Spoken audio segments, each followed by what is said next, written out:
Hello, I'm Mitchell Black. I'm a PhD student at the University of Melbourne, researching the links between Australia's weather and climate. Australia started 2013 with a record-breaking heatwave. While Australia's always experienced heatwaves, this particular event was very unusual, as it was widespread and it persisted for a long time.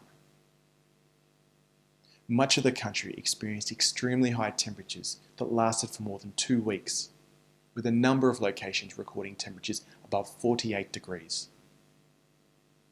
The heatwave had significant impact on our health, roads and railways, agriculture, and the environment.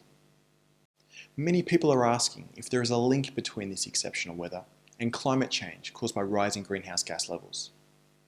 Well, answering this question is difficult because we know from historical data that heatwaves are a normal part of most Australian summers.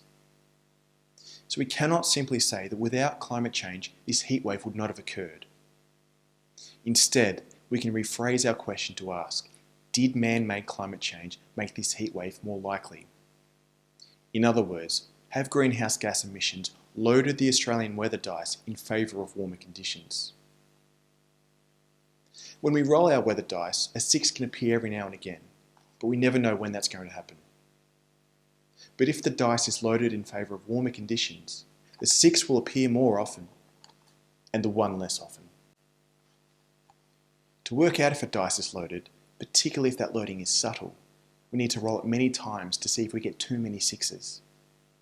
In the real world, we only get to roll the weather dice once. So we need to run computer simulations, and this is where we need your help.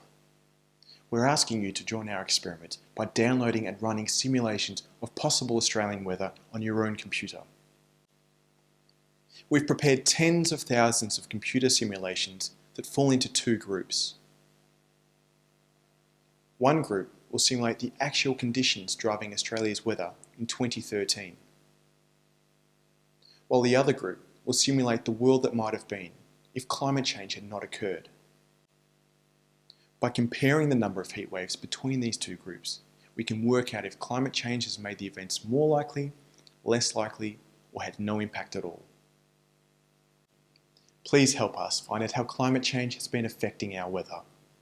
Download your own unique individual simulation from weatherathome.org. Thank you very much for your help.